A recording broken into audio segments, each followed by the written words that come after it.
그러므로 형제들아, 내가 하나님의 모든 자비하심으로 너희를 권하노니 너희 몸을 하나님이 기뻐하시는 거룩한 산 제물로 드리라. 이는 너희가 드릴 영적 예배니라. 아멘. 제가 오늘 저도 찬양 인도자가 좀 일어나서 예배를 드렸으면 좋겠어요. 찬양을 했으면 좋겠습니다 하는데 저는 끝까지 앉아 있었어요. 왜냐하면은 제가 운동을 거의 매일 온몸이 흠뻑 젖도록 운동을 하거든요. 그래서 여기 와서는 컨디션이 좀 안 좋기에 더 열심히 운동을 해야겠다 하고 다른 때보다는 좀 더 운동을 하고 거기서 끝냈어야 하는데 옆에 보니까 이렇게 다리를 운동하며 손을 운동하는 그런 기구가 또 하나가 있대요. 그래서 열심히 그걸 하고 그것도 모자라 그냥 앉았다 일어났다 하는 그 운동을 열심히 했습니다. 그런데 그 다음서부터 다리를 못 쓰겠는 거예요. 오른 다리를. 그리고 또 바로 며칠 전에는 일어나는데 허리가 딱 하고 맺히더니 그 다음엔 허리를 펼 수가 없이 또 아픈 거예요. 그럴 때 제가 어떤 생각을 했느냐 하면 옛날에 중국을 저는 꽤 많이 돌아다녔습니다. 늘 돌아다녀. 제가 사는 곳이 중국인지 한국인지 모를 정도로 중국을 열심히 각 성마다 다니며 복음을 전했습니다. 별의별 기적이 다 있었죠. 그런데 그때도 어떻게 삐끗해가지고 진땀을 흘리며 일어나질 못하겠는 거예요. 그런데 중국 목사님들이 꽉 차게 모인 정말 제가 기도하고 기다렸던 집회였거든요.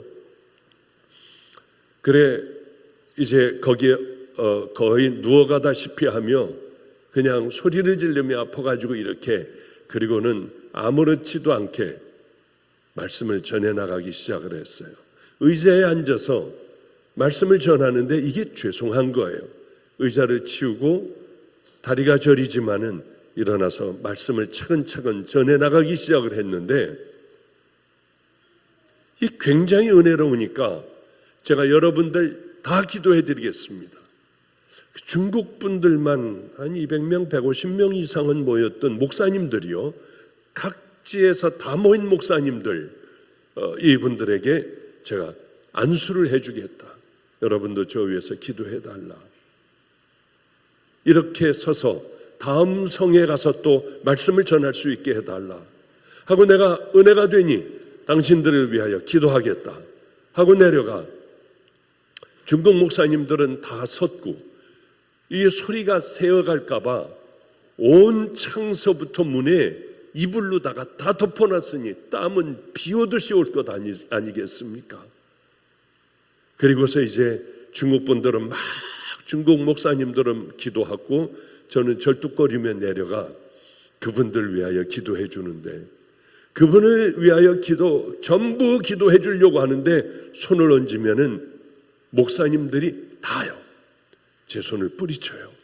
그리고 제 허리에다 대고 막 땀을 뚝뚝 흘리면서 그렇게 열심히 기도하더라고요. 근 100여 명에게 저는 안수를 받고 올라오는데 눈물만 나고 그렇게 흐느끼게 되더라고요. 우리 같은 형제더라고요. 어제도 중국 분을 만났습니다. 한족. 그분들을 만났는데 그때 생각이 나 그런 얘기를 같이 나누며 하여튼 중국 분이라고 하면 왠지 그렇게 그때부터 친근해지고 의자를 치우고 5시간을 제가 설교를 했던 기억이 납니다. 이번에 허리가 너무 아파 조성용 목사에게 제가 부탁을 했어요. 조 목사, 내가 허리가 아프고 다리가 이렇게 아파. 그러니 오늘 못 설 수도 있으니 꼭 설교 한 편을 준비를 해놔. 했더니 뭐라고 하느냐면 목사님 신경 전혀 쓰지 마세요. 휠체어를 하나 준비해가지고 앉아서라도 밀고 설교하게 해드릴게요. 그래서 그런 생각을 했습니다. 중국하고 미국은 다르구나. 그냥 괜히 제가 지금 뭘 찾고 해야 되지 않습니까? 여기 하려고 하면 여기 그 한국에서는 전부 이제 부목사들이 착착착착 해주는데 여기는 해줄 사람이 없어 지금 눈치 못 채셨겠지만은 이쪽으로 하고 설교할 부분들을 하며 그냥 괜한 얘기 한번 했습니다. 저희 방주교회에서 오늘 차를 내리니 방주교회에서 오신 성도님이 있는데 얼마나 반가운지요. 그래서 마스크를 한번 내려봐라. 마스크를 내리자 그렇게 기억이 없는 거예요. 잘 이분들이. 그래서 조용하게 예배를 드리며 왔다 갔다 하시는 그렇게 열심히 예배 드리는 분을 미국에서 만나니 또 어떤 분이 하나가 지나가던 분이 하나가 귀한 분이 생각이 났습니다. 그분은 권사님이셨어요. 권사님이셨는데 이분이 간염이 걸렸다가 간경화 말기까지 온 거예요. 권사님이요. 60대에 아마 70, 60 아마 이 정도 나이에 간경화가 와서 복수가 차고 이제 당신은 얼마 못 살 겁니다. 의사의 진단을 받고 교회로 들어와 교회에서 열심히 기도했어요. 나 이제 얼마 안 있으면 하나님 앞에 간대요.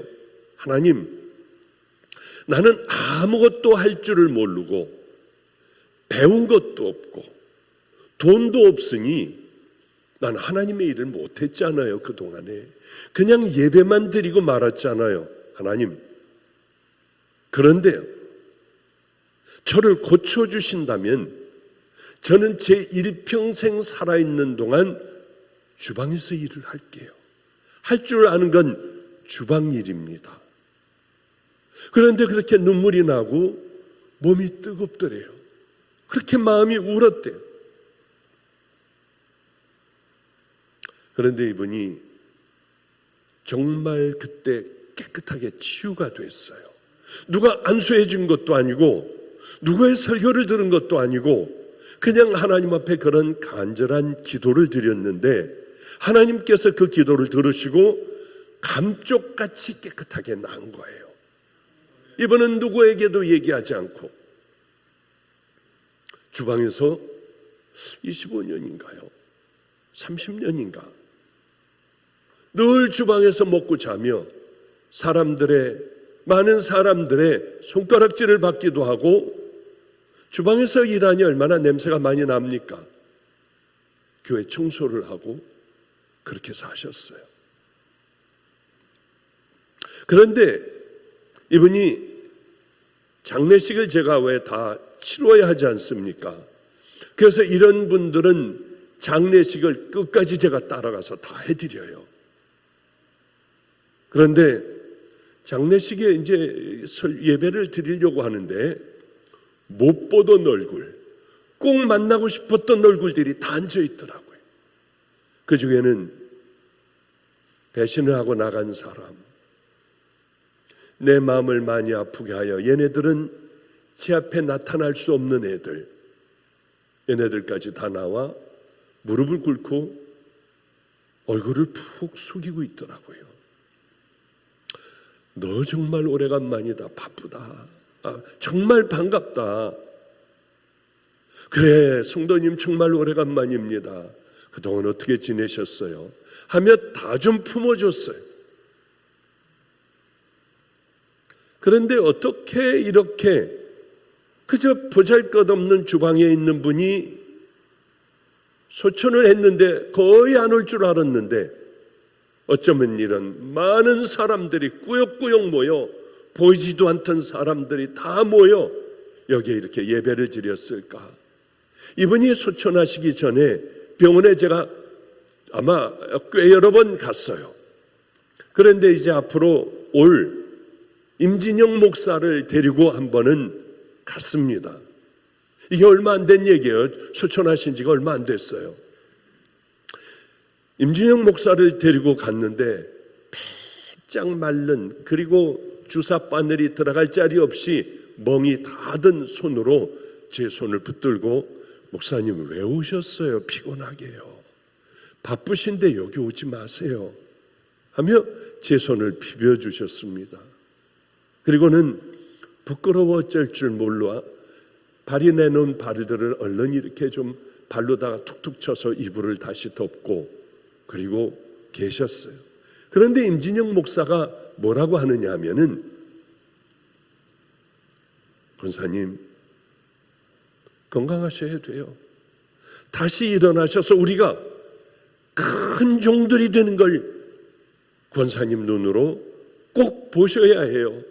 저희가 마가의 다락방에서 다들 그렇게 살 때 학교에서 시험을 보거나 뭐 시험 공부를 좀 하거나 하다가 늦게 들어오면 우린 돈이 없어 굶어야 했어요. 야, 오늘은 굶는 날이다, 그지? 아예 금식으로 해버리자 하고 마가의 다락방에 오면 희미한 불이 켜져 있대요. 그래서 혹시 밥을 먹을 수가 있나 하고 똑똑 두들기면 우리 한상호 권사님이 환하게 웃으면서 내가 여태까지 기다렸어. 얼마나 배고파. 빨리 들어와. 해가지고 준비했던 상을 차리고 계란을 부치고 그리고 밥을 주는데 권사님은 우리에게 고봉밥을 주셨어요. 고봉밥이 뭐니? 이렇게 높은 밥이요.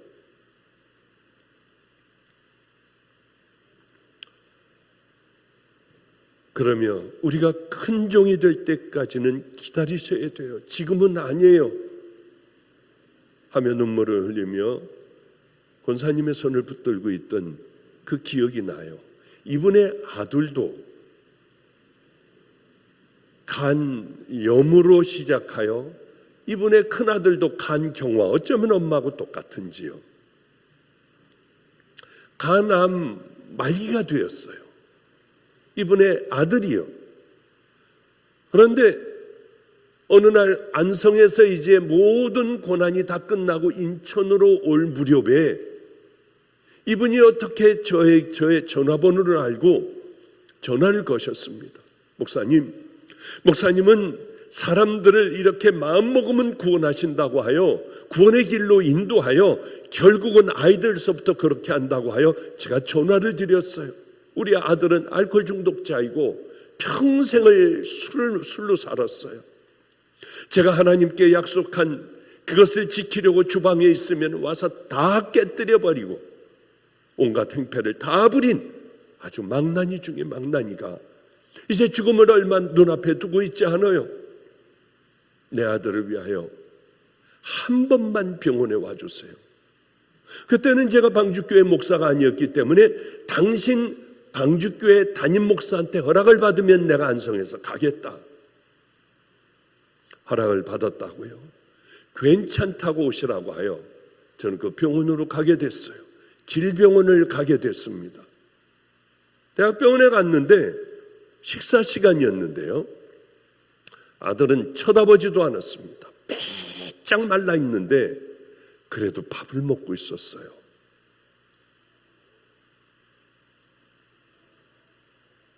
민망하여 그분 밥 먹을 때까지 그 앞에 서 있었습니다. 그런데 밥을 먹더니 돌아가시대요. 난 남자입니다. 남자가 죽는 거 부러워하면 되겠습니까? 그러니 두렵지도 않고 난 아무렇지도 않으니 가시래. 제가 기도 한번 해드릴 수 있을까? 이러지 말래요. 그래서 그 앞에서 화가 나지만 간절히 기도를 했어요. 듣건 말건 하나님, 저 심령이 마음의 문을 열게 해주세요. 반드시 이 만남을 하나님이 주셨으니 죽기 전에, 지옥 가기 전에 하나님 마음의 문을 열고 나를 만나주신 하나님 만나주세요. 그렇게 하고 확 와버렸어요. 그렇게 또 얼마간 지나는데 목사님, 어미의 마음은 그게 아니잖아요. 저도 하나님 앞에 열심히 기도했으니까 딱 한 번만 더 와주세요. 그래, 알겠습니다 하고 갔는데 마침 아무도 없었어요. 이것처럼 좋은 기회가 어디 있습니까? 그래, 앞에 왜 또 왔니요? 가시래. 자기는 듣지도 않는데요. 그래서 그 옆으로 가 죽어가면서 바짝 마르고 관자놀이가 툭 튀어나오고요. 이제는 말할 힘도 별로 없으면서 그러는 거예요. 그래서 제가 그랬습니다. 마침 아무도 없기에 당신 곧 이제 죽을 텐데 다음 주일까지 당신 살아있을 것 같냐? 이게 눈을 감으면 사나이답게 눈을 감아라. 죽어라. 그러나 그 다음에는 심판이 기다리고 있다. 당신이 어떻게 살아왔는지, 당신이 예수님을 만났는지 안 만났는지, 그 다음서부터는 불지옥의 불의 문이 열릴 거다. 그렇게 얘기하고 싶지 않았지만은요, 이게 마지막 기회인데 어떻게 해요? 당신이 이 말을 듣고 마음에 감동이 되고 두렵고 떨린다면 혼자 기도해라. 하나님, 나 잘못 살았어요. 나 이제 죽어가요. 그곳에는 가지 않게 해주세요. 난 예수님으로 말미암아 구원받게 해주세요. 그 기도를 혼자 하고 마지막에는 아멘이라고 하며 당신이 교회 가서 다 때려부시고 뭐 이러고 저러고 살아왔던 모든 더러운 삶들을 다 예수님 나 때문에 죽으셨죠. 나를 용서해 주세요. 그 기도하지 않으면 곧 눈을 떴을 때 천인 공노할 일이 일어날 거다. 그리고 저는 확 와버렸어요. 그런데 너무 놀랍게요. 목사님, 우리 애가 이상해요. 빨리 와달래요. 아니요, 됐습니다. 아니, 한 번만 와주세요. 이 아이는 지금 막 이제 주님 앞에 가려고 하는데 얘가 구원받은 것 같아요. 와달래요. 그래서 그때가 충청도 쪽으로 목사님들과의 만남이 있어가지고 가다가 왠지 가고 싶어 확 돌려 약속을 다 취소하고 길병원으로 갔어요. 갔는데 피가 나오는지 여기 이 축축한 거즈를 입에 물고 그리고 산소호흡을 하고 그리고 숨을 헐떡거리고 있었어요. 저보고 오라고 하더니 귀를 대보니까 이렇게 얘기해요. 목사님, 저 주님을 만났어요. 저 같은 죄인이 어떻게 주님을 만났어요? 제게 기적이 있었어요. 주님께서 내가 너를 용서하신다 하셨어요. 너무 놀랐어요. 말도 안 돼요. 그리고는 옆에 동생들이고 뭐고 친척들이고 다 와가지고 이제 이렇게들 아마 곧 수촌하는 모양인지요. 동생들에게 너희들은 꼭 예수를 믿어야 해. 나같이 살지 말고 예수를 믿어야 돼. 나같이 바보 같은 인생을 살면 절대로 안 돼. 그리고 목사님, 안녕히 계세요. 어머니, 우리 천국에서 만나요. 목사님, 이리 불러주신 어머니, 제 평생에 감사해요. 천국에서 만나요. 그리고 소천을 했어요. 내가 해주겠다 하고서 제가 그분의 장례식을 이 목사님의 허락을 다 받고 담임 목사님, 방주교회에 있던 젊은 목사님의 허락을 받고 제가 모든 그것들을 다 했어요.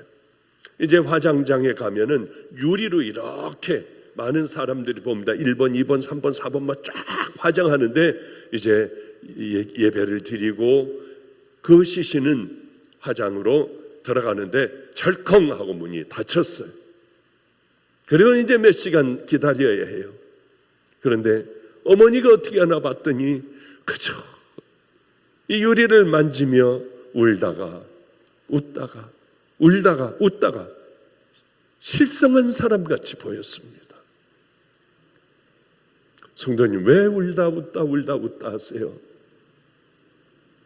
육신의 아들과 헤어져 슬퍼서 그래요.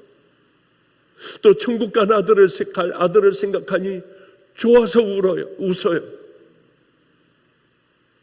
하나님께서는 오랜 세월 이 약속을 지킨 딸에게 아들이 구원되는 선물을 허락하셨고, 그리고 얼마 전에 정말 약속을 지키며 살아가는 이 딸을 보고 싶으셨던지 이 딸을 불러가셨어요. 장례식장에 어쩌면 많은 사람들이 왔는지요. 그러더니 너무 기가 막힌 게 이 장례 예식장 주인이 왔어요. 거기서 일하는 사람들이 여기 한번 와보라고 한 모양이에요. 내가 20여 년을 이 장례 예식장을 운영하고 있는데, 꽤 큰 장례 예식장이었습니다. 운영하고 있는데 이렇게 은혜로운 장례식장은 자기 평생에 처음 봤대요. 아무것도 갖고 있지 않은 분이에요. 가난한 분이에요. 그런데 화려한 꽃들이 엄청나게 많아서 사람들이 감동을 한 게 아니에요. 부자들이 많아서 한 게 아니에요. 왜 그럴까? 다른 이유가 아니라 하나님의 은혜가 덮여 있었던 이유는 오랫동안, 그 오랜 기간 한 번도 하나님과 약속을 어기지 않고 그렇게 순종하며 그 길을 걸어갔기 때문에 아마 은혜로운 그러한 장례 예식이 아니었던가. 주인에게까지, 예식장 주인에게까지 소문이 들려 주인도 와서 그저 왜 이렇게 은혜로운가 저는 그 답을 알았어요.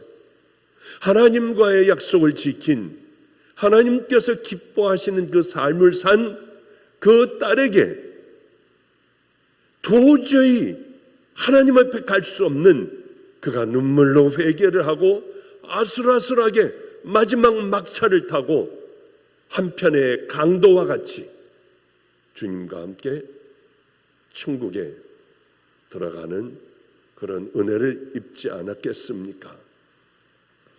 이 로마서라고 하는 건 사도 바울이 이렇게 우리에게 얘기를 하고 있어요. 1장서부터 11장까지는, 13장까지는 우리 같은 더러운 죄인이 어떻게 구원을 받냐, 이 찐득거리는 끈적이 같은 이런 더러운 죄인이 말도 안 되게 그렇게 평생 개판으로 살았던, 알코올 중독자로 살고 교회를 때려부시며 온갖 죄악을 다 저지른 그런 사람이 어떻게 구원을 받느냐, 그것을 얘기를 쭉 13장까지 기가 막힌 논조로 그렇게 설명을 우리에게 하고 있습니다. 예수 그리스도를 믿음으로써 많이 우리는 의롭다고 하고 우리들의 죄가 용서돼요. 다른 방법은 없습니다. 목사님이 밤낮 똑바로 살아야 된다고 했잖아요. 그것은 십자가를 만난 전제를 통하여 하나님을 만난 이 죄들을 다 깨끗하게 씻어주신 그 은혜를 입었으면은 그 다음에 어떻게 살아가겠어요? 이 사람이 죽지 않고 살았다고 해보죠. 다시 알코올 중독자의 그 삶을 살아가겠나요? 주님을 만나고 천국 올라가는 믿음의 백성이 됐는데 또다시 개판의 인생을 살까요? 그건 잘 모르겠습니다. 제 얘기는 그 기가 막힌 은혜, 우리가 천국 지옥을 가봐야만 압니다. 이것이 어떤 은혜인가, 어떤 희생을 치르고 우리가 이것을 얻었는가요? 가장 중요해요. 이걸 받은 믿음의 자녀라면 과연 의로우신 주님 앞에서 우리가 어떻게 살아가야 할까? 이 굉장히 중요한 말씀 아니겠습니까? 그리스도인들의 삶의 기준이나 삶의 자세는 세상 사람들과, 아니 구원받기 이전의 삶과 이후의 삶은 분명히 달라야 해요. 나는 똑같아. 옛날이나 똑같이 나는 살아가. 당신들의 믿음을 다시 한번 확인해 봐야 돼요. 주님 앞에 가면은 주님은 혹시 너는 아니었잖아. 너 내 신부로 살아왔니? 너는 구원받은 믿음의 자녀로 살아왔니? 내가 마태복음 5, 6, 7장을 적고 이렇게 살아가라. 이렇게 살지 않으면은 너희들은 모래 위에 세운 집과 같아서 다 무너져 버릴 거야. 너희들이 이렇게 순종하고 구원받은 믿음의 자녀로 살아가면 반석 위에 세운 믿음의 집과 같아 그건 허물어질 수가 없어. 저는 주님을 만나고 너무 기가 막혔어요. 아니, 왜 나 같은 자를, 이 악한 자를 왜 기다리셨을까? 그 악한 더러운 죄악을 저지르는 그 현장에 죽여버렸어야 하는데 바로 이때도 죽이셔야 했어. 주님을 만나니 저 때도 나를 죽여버리셔야지 하나님이셔. 내가 이렇게 악한 죄를 졌잖아. 이 내 부모가 내 죄를 고백을 하고 알면은 우리 부모라도 난 너 평생 보기 싫어. 난 그런 죄인 아니야. 주님, 이런 죄인을 왜 기다리시고 왜 종의 길을 걸어가라고 하십니까? 할 때 내 마음에 외지도 않았던 잘못 잘 알지도 못하는 그러나 어디서 많이 들어본 구절이 이 안에서 들리더라고요. 하나님이 세상을 이처럼 사랑하사 독생자를 주셨으니 이는 저를 믿는 자마다 멸망치 않고 영생을 얻게 하려 함이니라. 그때 제가 얼마나 울었는지 몰라요.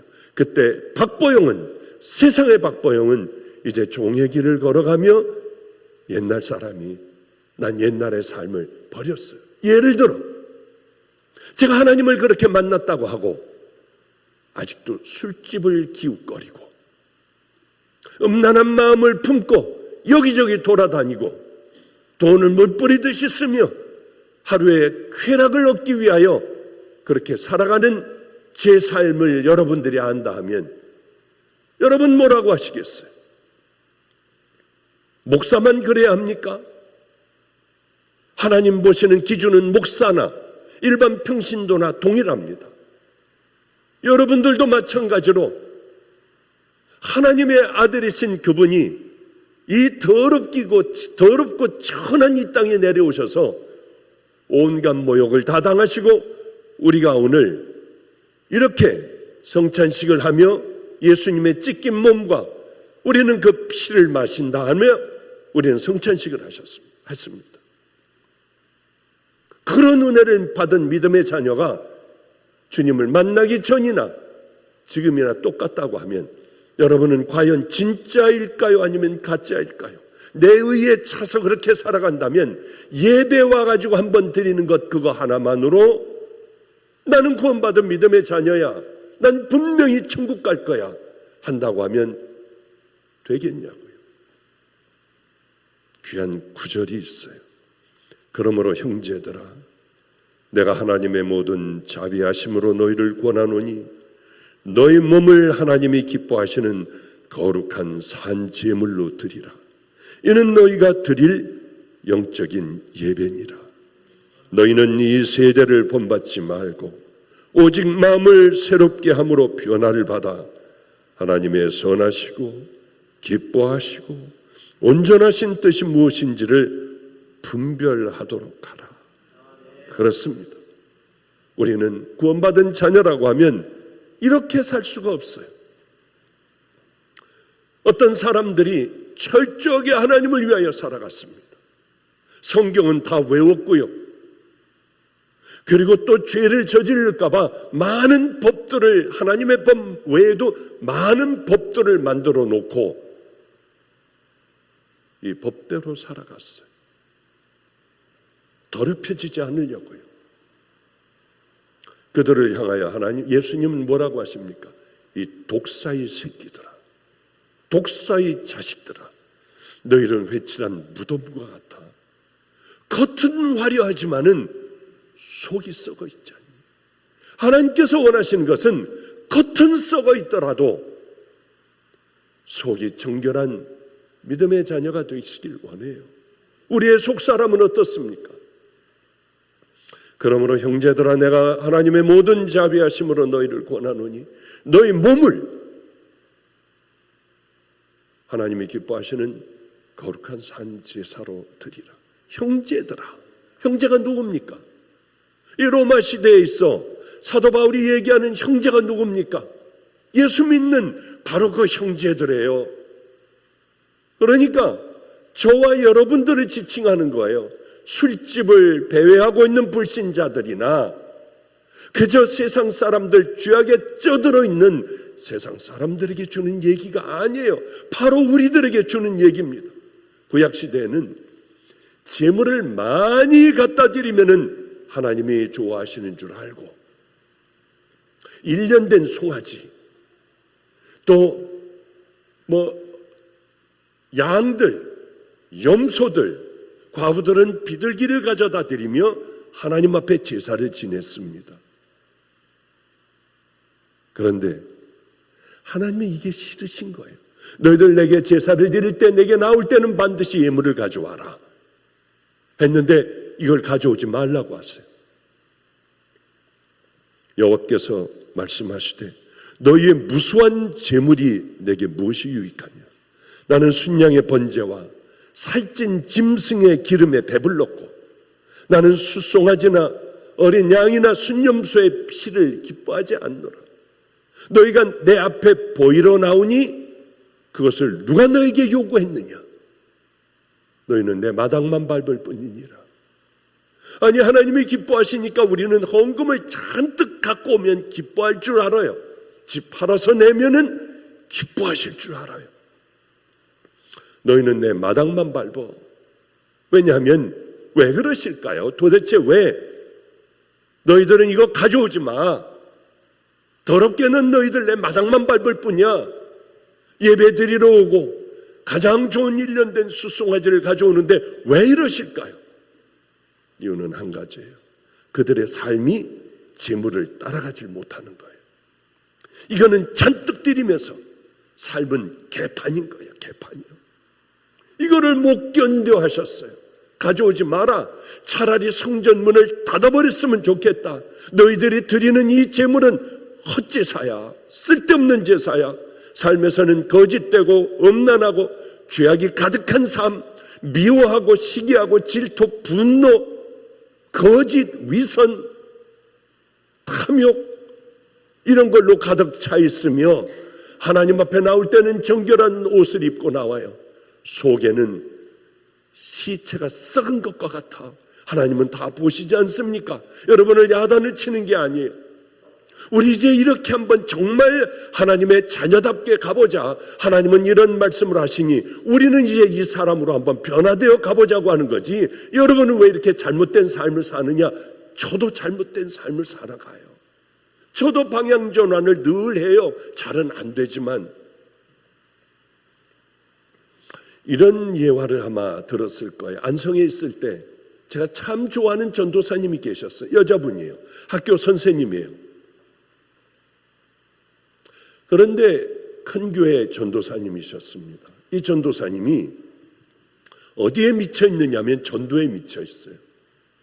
예비군 하는데 가가지고 막 그 예비군들한테 먹을 거 갖다 주고 뭐하고 버스 하나 대절해서 예비군들을 다 태우고 교회로다가 막 실어 날르는 통 큰 전도인이에요.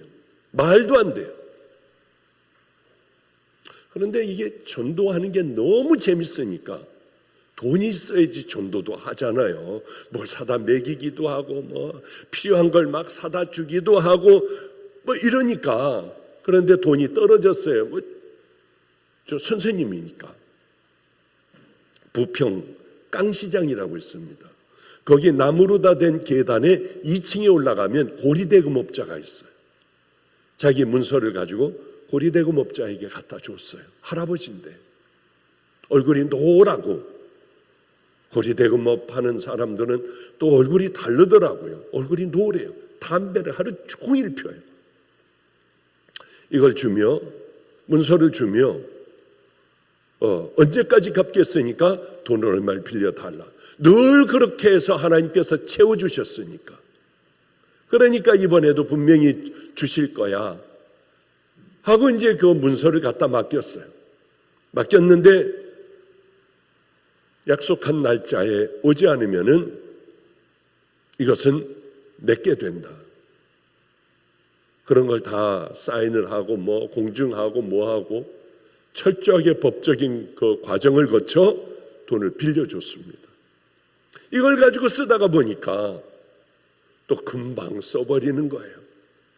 약속한 날까지 분명히 주님께서 내가 이렇게 하는데 늘 주셨는데 안 주시는 거예요.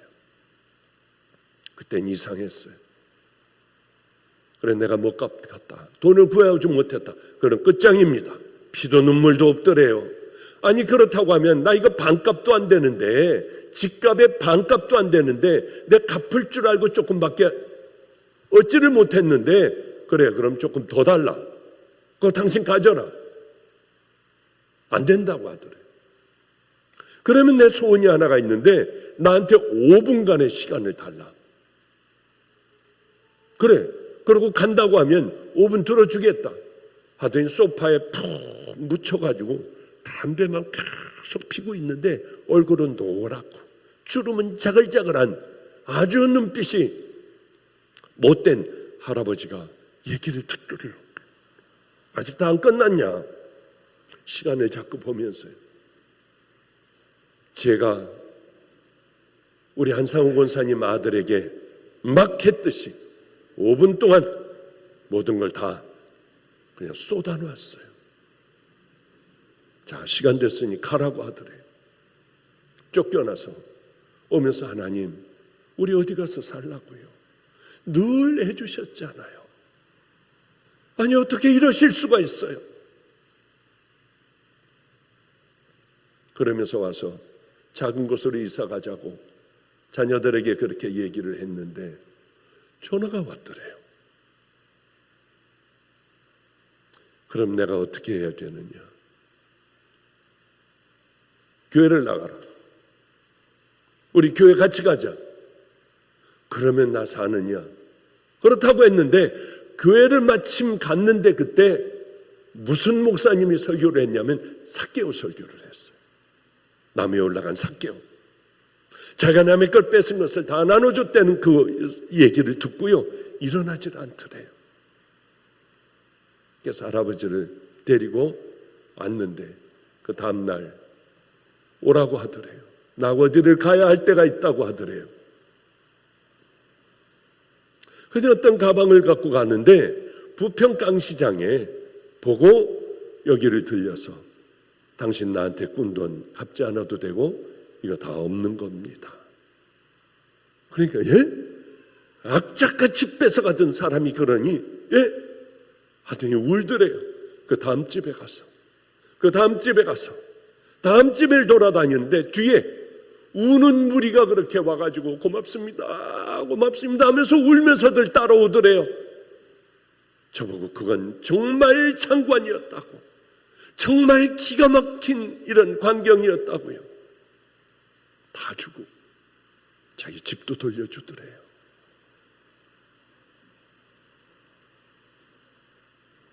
그 이후에는 제가 인천으로 와서 모든 연락이 다 끊어졌어요. 늘 그 생각이 가득해요.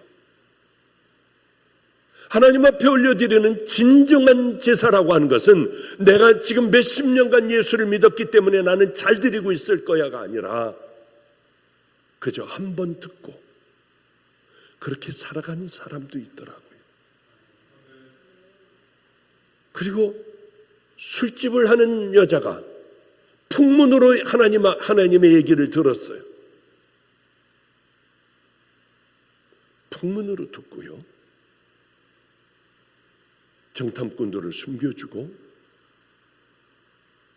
이스라엘 이제 군대들이 몰려올 때 붉은 깃발을 매달고 살았어요. 이 사람은 뭐를 듣고 그랬느냐?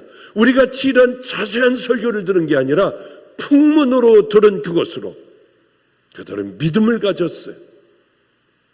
내가 무엇을 가지고 여호와 앞에 나가며 높으신 하나님께 경배할까? 내가 번제물 1년 된 송아지를 가지고 그 앞에 나아갈까? 여호와께서 천천의 순양이나 만만의 강수 같은 기름을 기뻐하실까? 내 허물을 위하여 내 맏아들을, 자기 죄를 씻기 위해서 아들을 불태워 죽인다는 거예요. 맏아들을. 내 영혼의 죄를 인하여 내 몸의 열매를 드릴까? 내 식구도 다 불살로 죽여버릴 수 있다는 거예요.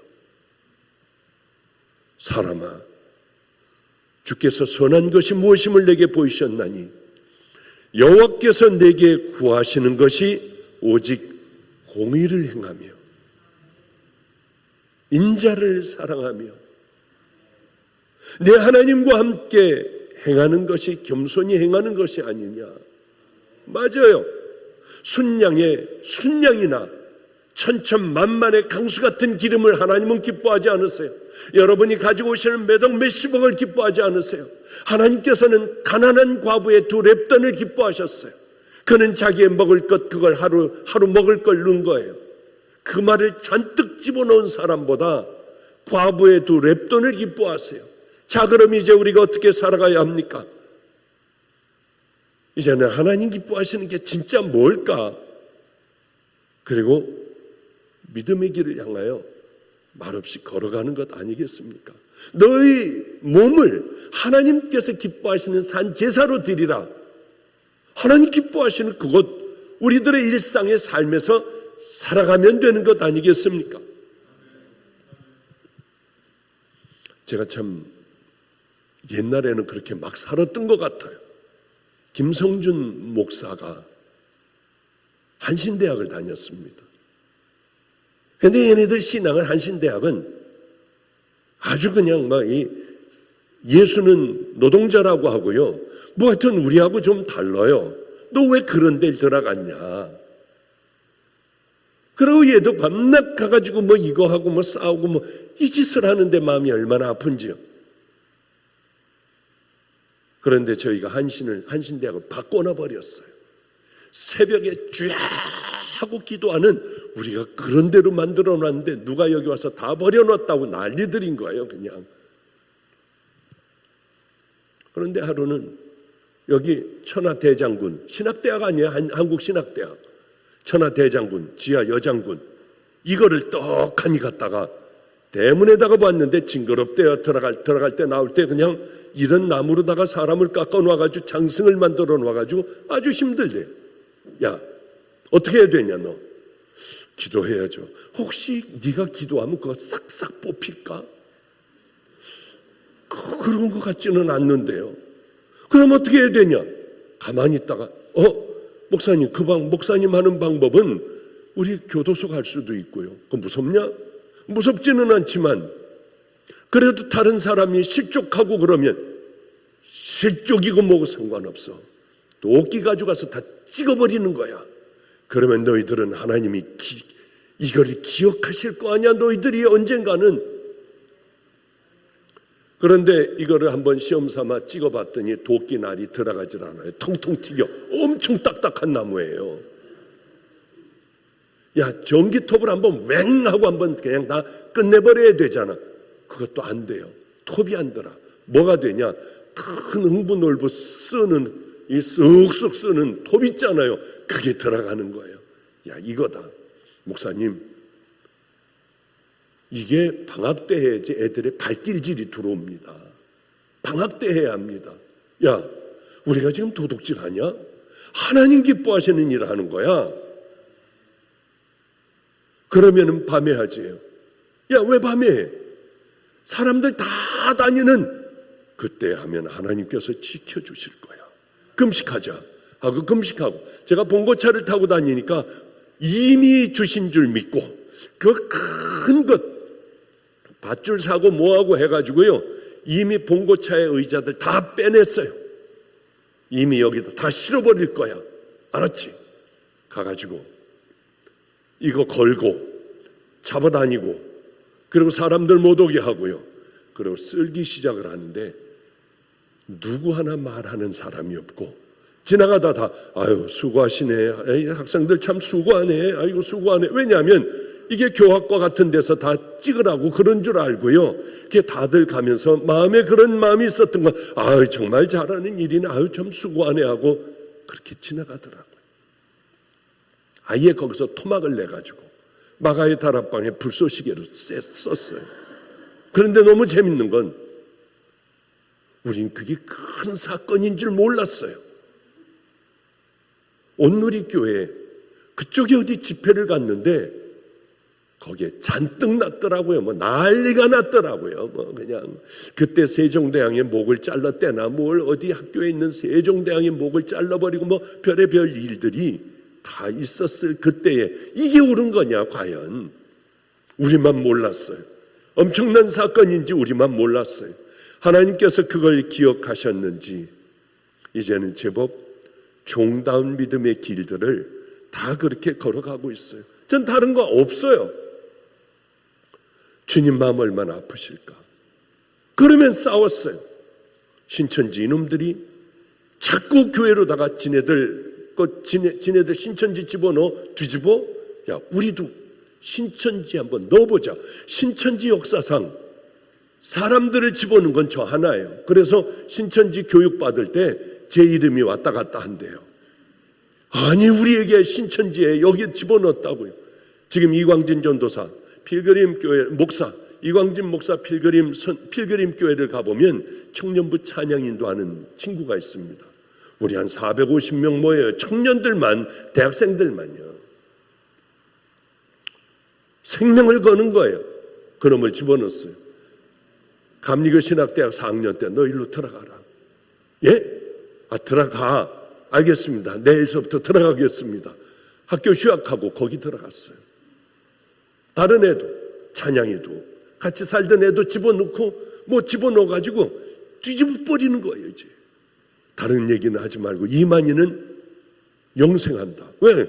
그게 그 사람들의 법이에요. 이 땅에 보혜 사니까 영원한 생명, 절대 그분은 안 죽는다. 너는 그거 가지고 죽어라고 떠들어니는 이만희는 안 죽는다. 이만희 선생은 영생한다. 이걸 아주 그냥 굳게 믿게 사람들에게 확 퍼. 그런데 뒤에 꼭 단서를 달아야 돼. 만약에 죽거나 병들면 가짜다.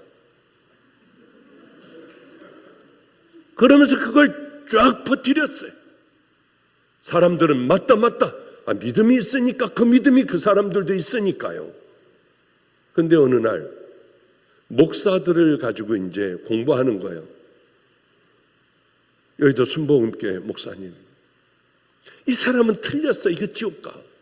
그런데 거기에 왜 저는 유명하지도 않은데 별 볼 일 없는 사람인데 제 이름이 나오냐고요. 왜? 박보영 목사, 이 사람은 행위신앙이야. 이 사람은 잘 살아야지 천국 간다고 그래.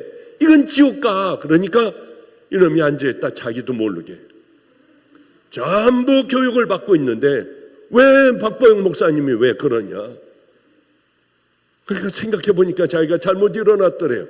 욱해가지고 일어났는데 그래서 그만 쫓겨나 버렸어요. 우리의 것들은 다 끝장나 버리고 말았어요. 얼마나 이게 왜 우리가 이러느냐 하면은 다른 여러 일들도 있잖아요. 우린 감리교라도 WCC 가는데 방해하고 거기서 눕고요. 전교인들 막 버스 동원해가지고 부산까지 인천에서 가고 하면서 들어놓고 난리 법석을 피웠어요. 왜 이랬느냐? 다른 거 없어요. 주님이 슬퍼하실까 봐.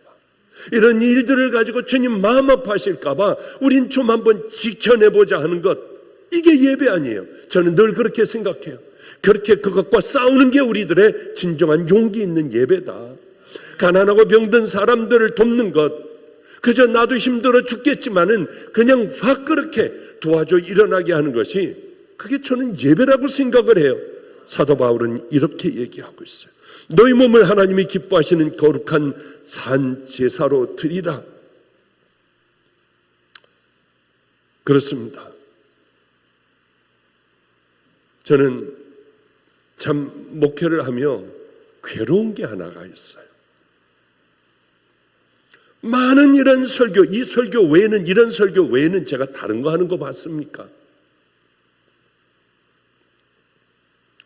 그런데 이런 설교를 그렇게 오래 하는데도요, 교회에서 은혜 받고 이제 나가면 끝이에요. 나가면 다시 나로 돌아가. 내 삶으로 돌아가요. 들어가서 TV 켜고 뭐하고 뭐 내가 하던 거 뭐 욕하고 뭐하고 하는 것들을 그대로 그렇게 해버려요.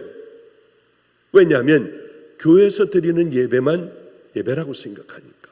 그러니까 문 밖에 나가면 세상 사람들하고 똑같아요. 아니, 더해요. 똑같이 새치기 하고 똑같이 과속도 하고요, 거짓말도 하고 사기도 치고 신호위반도 하고요. 이러니 내 마당도 밟지 마. 너희들 아무리 내게 와도 나는 그거 받지 않아. 너희들이 내는 헌금 나 그거 안 받아. 너희들이 와서 예배 드리는 그 예배 내가 안 받아. 왜냐하면 예배와 삶을 따로따로 분리해서 생각하면 안 돼요. 이건 연결되어 있는 거예요. 나가서가 더 중요해요. 나를 십자가에 확 못 박아버리는 거예요. 나오려고 하면은 막 또 상처를 주고 남의 심장을 찌르는 말을 하려고 하면은 그때 얼른 참고 가서 끌어안아주고 어깨 툭툭 쳐주는 것이요. 어려운 사람이 있으면 내가 양보하고 내 것으로 채워주는 것이요. 산제사라고 있는 산제사. 이게 산제사고 너희들이 드릴 영적 예배다. 그는 삶으로 살아가라. 그게 영적 예배야. 길을 걸을 때도 함부로 막 이것저것 그냥 아무렇게나 그냥 걸어버리고, 운전할 때도 말도 안 되게 운전을 하고요. 입는 것, 마시는 것, 피는 것, 모든 것들 사람만 안 보면 된다고 생각하고 우리는 살아가지 않습니까? 하나님이 기뻐하시는 건 누가 알아주나 안 알아주나 묵묵히 내 길 가는 거예요. 한 번은 미국서도 그랬습니다. 제가 많이 오면은 가는 줄 아는 모양이에요. 또 적게 오면은 가는 줄 아는 모양이에요. 어떤 사람이 그러더군요. 어떤 목사님이 집회해달라고 하는데 자기네는 10명밖에 안 모인대요. 전 정말 작은 교회니 가야겠다 하고 집회를 갔는데 한 200~300명이 모이더라고요. 뭐 10명 모인다고 하지 않느냐. 그렇지 않으면 안 오시는데 어떻게 하느냐요. 한 번은 어느 교회에 너무 작고 힘든 교회입니다 해가지고 그 교회를 가게 됐어요. 정말 힘들더라고요. 그러니까 전도사님 한 분 앉아있고 젖먹이 아기 갓난 아기를 안고 있는 사모가 앉아있고 밤일 공장에서 다니는 그리고 꾸벅꾸벅 와서 졸고 있는 어느 자매 한 분이 앉아있었어요. 그게 전부 교인이었습니다. 저는 열심히 했어요. 그 근처에 모텔을 얻어놨더군요. 아니다, 난 여기 아는 사람 내 집에 가겠다. 모텔에서 못 잔다 하고 휴게소로 가가지고 차를 대놓고 휴게소에서 잤어요. 휴게소에서 씻고 그리고 예배를 그렇게 다니며 월, 화, 수요일을 3일간을 집회를 했어요. 그리고 있는 헌금을 싹 다 냈습니다. 거기에 헌금을 다 했어요. 올 때 톨게이트비가 없었어요. 그래서 뭐 그냥 신분증을 주고 뭘 하고 적고 뭐 하고 하는데 부끄럽더라고요. 아니 톨게이트비를 안 갖고 다니시니에요. 하여튼 부끄러움을 당하고 그러고 오며 슬피 오며 몸이 힘들잖아요. 차 안에서 잤으니까 지치고요. 그런데 갑자기 내 마음에 가끔 어쩌다 한번 들리는 그 말씀이 들렸어요. 이 마음을 잊지 마. 이 삶을 잊지 말아야 해. 그래서 내가 너를 사랑한다 하는데 얼마나 울었는지요. 그래 휴게실에 들어가 세수하고 다시 오는데 걱정이 돼요. 지금쯤 애들이 제 손에 통닭 피자를 들고 이제 헌금 사례비를 받고 들어가는 줄 알 텐데 얘네들이 얼마나 또 힘이 빠질까. 그러나 제 마음은 우리 하나님을 기쁘게 해드렸으니 얼마나 좋은지 모르겠더라고요. 전 늘 이런 기도를 해요. 하나님, 오늘 이제 아침이 돼서 기도할 때는 점심 식사할 때까지 이기게 해주세요. 점심 먹으면서는 잠자리에 들 때까지 제발 좀 이기게 해주세요. 그게 제 늘 다람쥐 쳇바퀴 도는 기도 중에 하나는 그거예요. 점심 먹을 때까지만요. 오늘 밤에 잠자리 들 때까지만요. 그러면 저도 겨우겨우 버텨가며 미워하지 않으려 하고 욕심 부리지 않으려고 하고 정말 상처 주지 않으려고 하고 나를 괴롭게 하고 너무 힘들게 한 사람을 이해하고 그 사람 입장에서는 그럴 수도 있어. 그런 생각을 참 많이 해요. 우리에게 거듭남이 없다면, 주님을 만나고 성숙이 없다면 기독교는 가짜예요. 철저한 가짜예요. 가장 귀한 건 변해야 돼요. 저절로 변합니까? 교회 나오면 저절로 돼요? 절대로 그렇지 않아요. 내가 힘써 싸우며 성령님과 함께, 이 안에 계신 성령님과 함께 열심히 싸우며 나아갈 때에 그만한 시간도 필요하고요. 그럴 때에 얻어지는 것이 하나님이 주시는 귀한 믿음의 용사들이 태어나는 바로 그것입니다. 자, 이제 말씀을 마치도록 할게요. 간절해야 돼요. 중국을 가보면, 중국에 이제 집회 갔다 오면은 저를 이렇게 투어를 시켜준다고 하는데, 그쪽으로 올라가는데요, 갑자기 거지들이 많아요. 딘 사람이니, 손 잘라진 걸 이렇게 내밀고 보이는 사람이니, 별의별 사람들이 많은데, 지금은 모르겠습니다만은 한 아이가 하나가 있어요. 비굴한 웃음을 웃는 요만한 아이예요. 그저 초등학교 4, 5학년 정도 됐나? 그 아이가 딱 어디서 나오더니 제 다리를 꽉 잡았어요. 그래, 그렇게 꽉 잡지 마. 돈을 줄게. 염려하지 마. 그리고 걔 우리나라 돈으로 한 100원 정도를 줬어요. 큰 돈입니다. 잔돈이 없어가지고 100원을 줬더니 안 받아요. 왜 그러냐고 했더니 더 달라고 한대요. 저는 빨리 가야 하는데, 다른 선교사님들 잔뜩 있는데 가야 하는데 안 놔요. 놔! 그러고 손을 잡아 뜯고 해도 죽어도 안 놔요. 어쩔 수 없이 1,000원을 줬어요. 쳐다보지도 않아요. 제가 얼마짜리인지 아마 알았던 모양이에요. 100원짜리 10번 해지 않는 거를 한 번 해주는데 안 놔요. 거기서 그렇게 한참을 실랭이라고 떼어내려고 하고 걔는 목숨을 걸고 붙잡더라고요.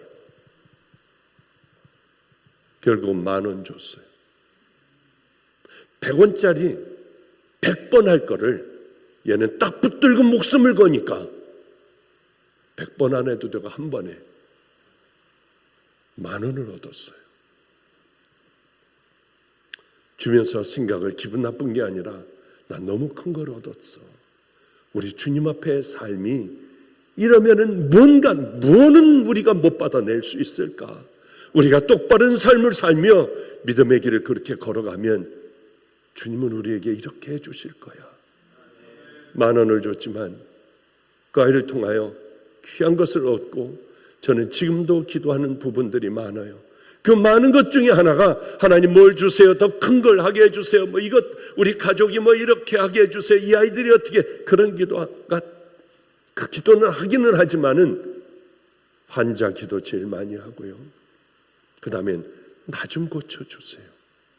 나 좀 제대로 된 종. 마지막에 주님은 활짝 웃으며 저를 끌어안아 주시는 그 종의 길을 반드시 힘들어도 어떻게 하든지 어떤 대가를 치러도 하나님 저 그 길 걸어가게 해주세요. 그게 제 기도의 전부예요. 우리 함직교회 성도 여러분들, 그리고 어쩌면 마가의 다락방 성도들, 다 같이 우리 다른 것보다도요, 영적인 삶, 모든 걸 다 잃어버린다 해도 너희는 이 세대를 본받지 말고 오직 마음을 새롭게 함으로 변화를 받아. 마음부터 먼저 새롭게 돼야만 돼요. 그건 주님을 만나면 마음이 변화되고 하나님의 그러면 선하시고 기뻐하시는 뜻을 알아 우리는 그 길을 걸어갈 수 있으니, 우리들이요, 이제는 구원받은 믿음의 자녀들, 나 아닌 것 같아 하면은 아닌 것 같아 하고 머물지 말고, 하나님 나 구원시켜 주세요.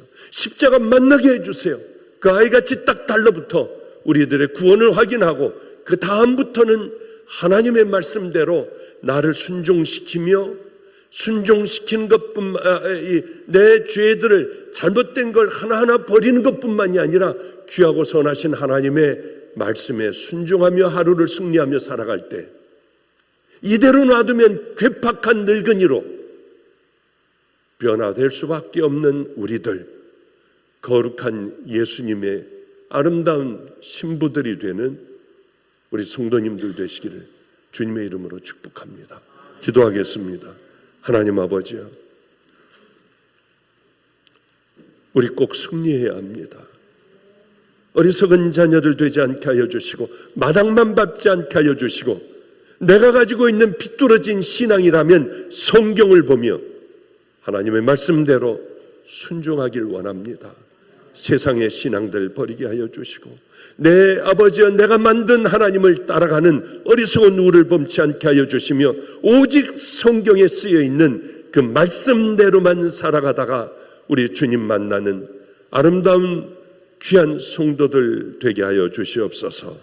감사드리며 예수님 이름으로 축복하옵고 기도드렸습니다. 아멘.